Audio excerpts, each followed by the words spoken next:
Hello there, and welcome back to another episode of Just Say Something podcast. My name is Philip Clark, and I'm the CEO here at Just Say Something.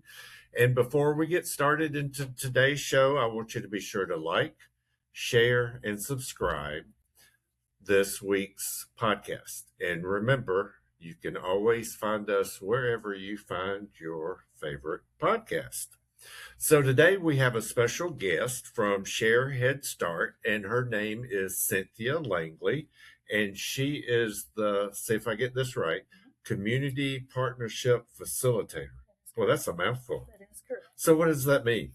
So the Head Start program is a federally funded program, and we are required to partner with agencies in the community to provide services for our families. Mm-hmm. And so my role is to connect with those partners, community engagement, secure partnerships, Okay. and ensure that they are being carried out as written. So when I hear Head Start, I think of childcare. Yes, sir. And that's exactly what it is, right? That's exactly right. We're a comprehensive child development program. What makes us comprehensive is when you think childcare, you're, of course, initially thinking of education, but we provide so much more. So we have health, we have nurses on staff.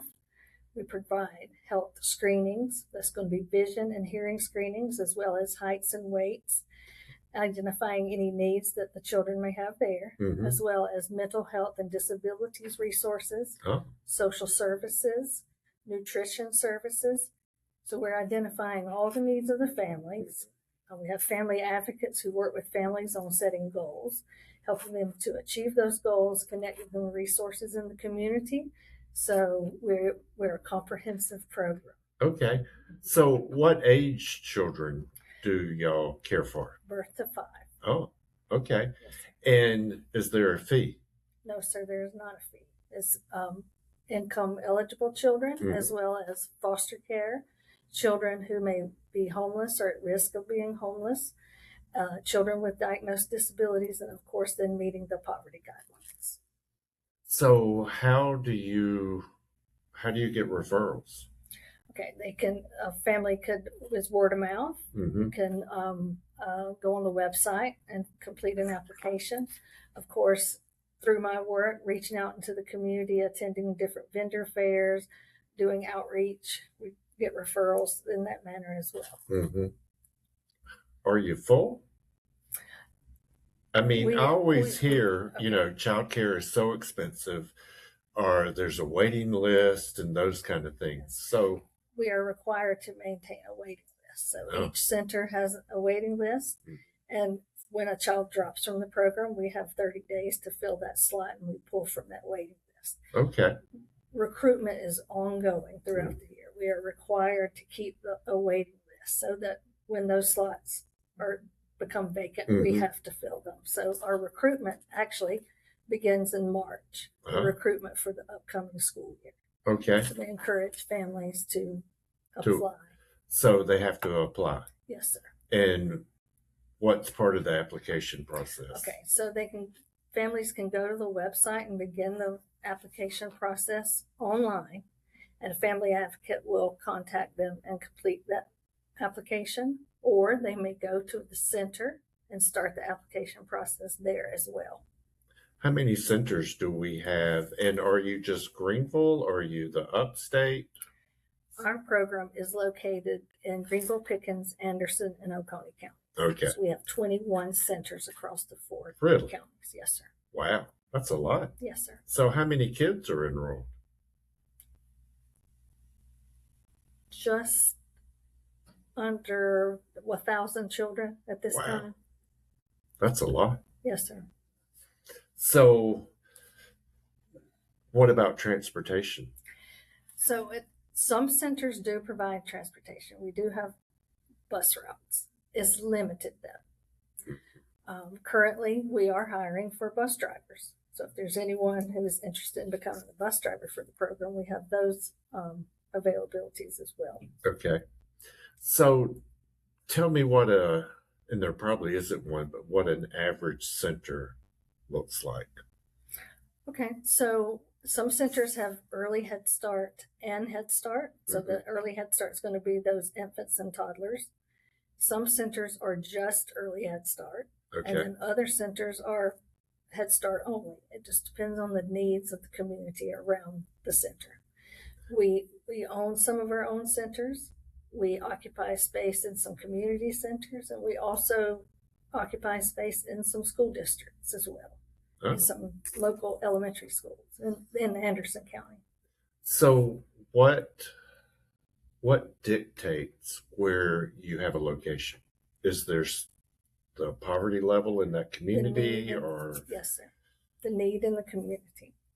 And the community is based on, I don't want to like zip code, or just because I know there's in all zip codes there's different pockets of poverty. Exactly. And so I guess I'm looking at, was it the median income, or I know if they have a certain income level, they don't qualify.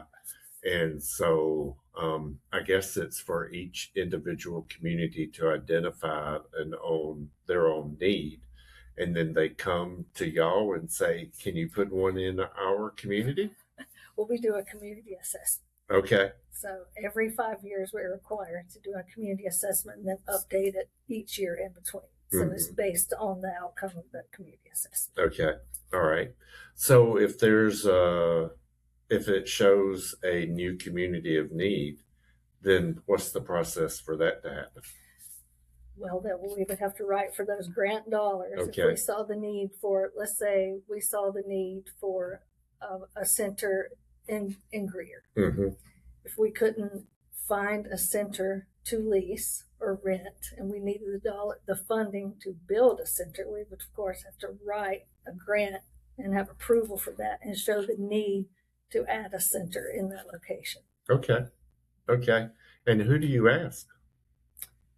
The federal government. Oh. The Office of Head Start. Okay. All right. Which is the Office of Head Start, Administration of Children and Families. Okay. All right. I know there's a lot of needs in our community. What is probably the one need for the families that y'all serve that you see more than anything else? Right now, it's one of the greatest needs that they have requested is help with financial literacy. Mm-hmm. Also help with challenging behaviors. Mm-hmm. That's become one. Right. Of late. That's been a challenge for families and a challenge within our program. Okay. Well, there's a good partnership opportunity there. Yes, sir. Since we provide Triple P, children one-on-one, but also stepping stones with families that have children with disabilities.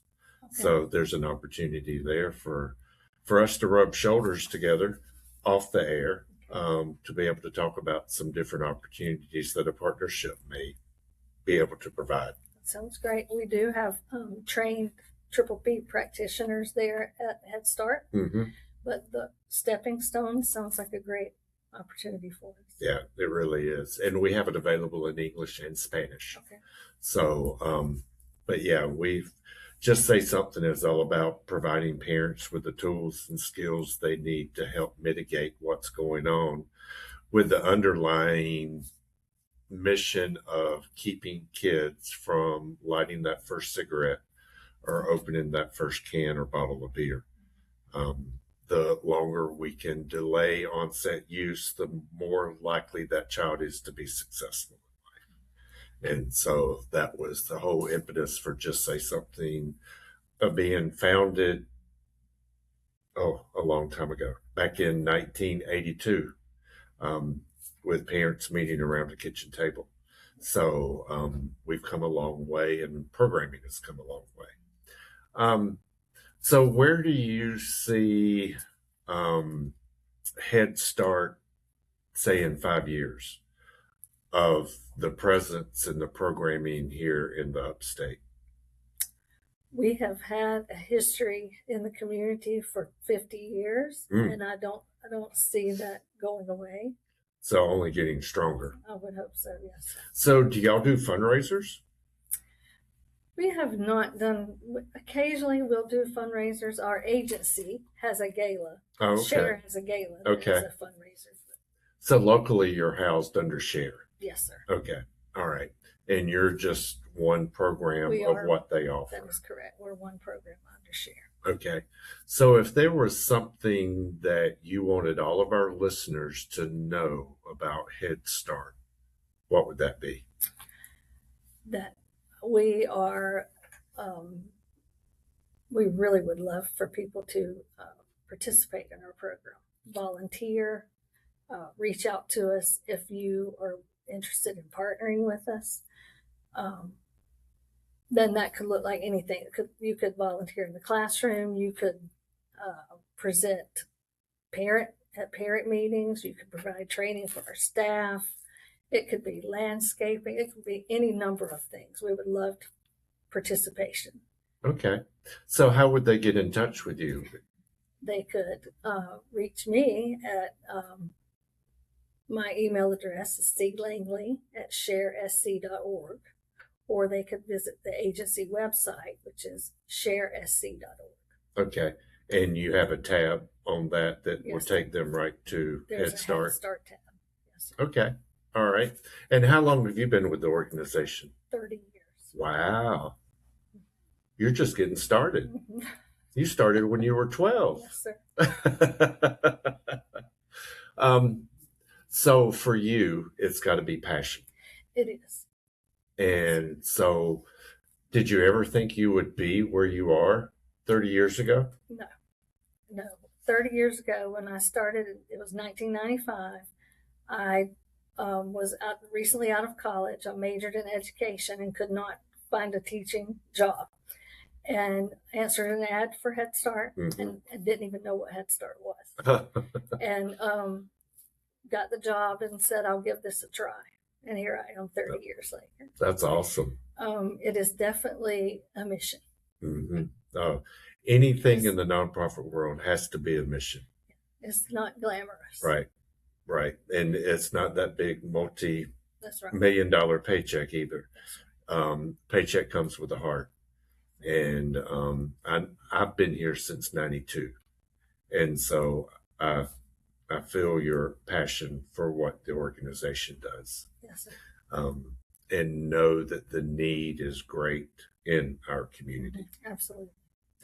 Well, Cynthia, so as we wrap this up, are there some dates that you have that you would like for our listeners to know of deadlines? I know if you're recruiting already for the next school year, you probably have some hard deadlines that you have to face. Well, recruiting does begin in March. Okay. And our new school year will start in August. So it's a great idea to go ahead and don't wait until the summer to apply. Go ahead now. Right. Get those applications in. It is a process. So parents will have to provide some documentation, which is the last 12 months income. Okay. A South Carolina immunization certificate, proof of birth, and then, if applicable, any diagnosed disability information. And then there's a process that they'll have to interview with a family advocate and they'll have to determine eligibility. So it is a process. So I encourage parents to go ahead and start the process. What's the biggest stumbling block for that to be able to qualify that a lot of our families face? Parents, I think a lot of parents are hesitant to provide some of that documentation, but there should be no fear in providing that documentation. We do not share that information. And when I say they need proof of birth, we don't need social security card. We don't need the birth certificate. We just need a date of birth, which actually appears on that immunization record. So we're not collecting any information to share. Okay. And you said something, so do you follow the school calendar? We do, in each county. Okay. So you follow the school calendar for each county that you're in? Yes, sir. So are you closed? You're not closed during the summer. Head Start is closed during the summer. Oh. Early Head Start goes year round. Okay. And so you're closed for like 2 weeks during the holidays? Yes, sir. And yes. Okay. Okay. Interesting. We're trying to make it easy on the parents who have the older children in the school districts, so that they have coinciding holidays and don't struggle with. I know that's always a struggle, especially, I mean, for like snow days and things like Yes. that. It's tough. It's tough. And there's no charge. There's no charge for our services. Now, and I'm just, go ahead.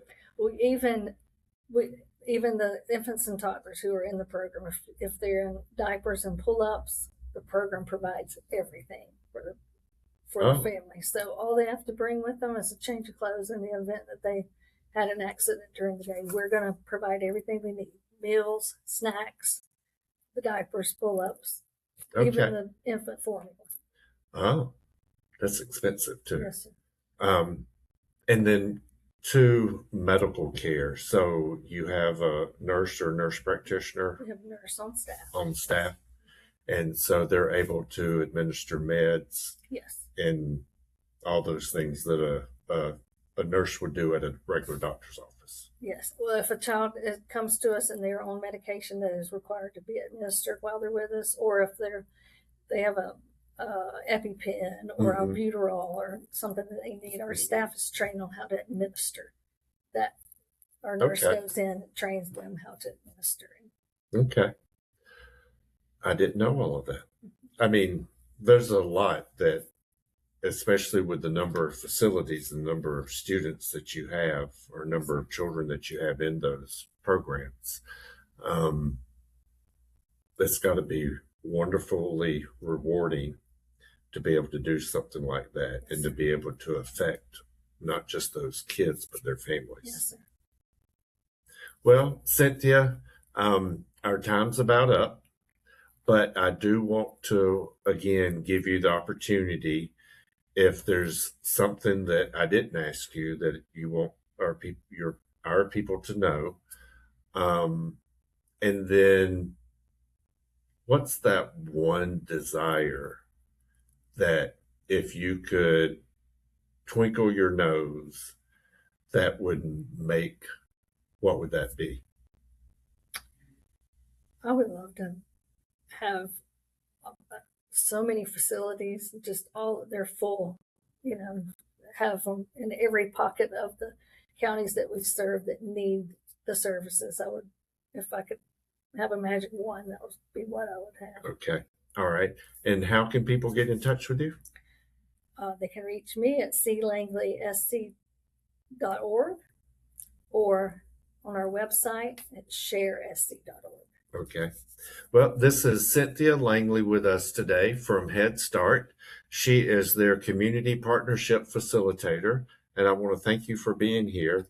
But I want to also invite you back down the road because I think there's some more things that we could talk about, and I'd love to engage more with what y'all are doing, and then opportunities for us to be able to provide some additional services for your families. Absolutely. I love it. All right. Sounds good.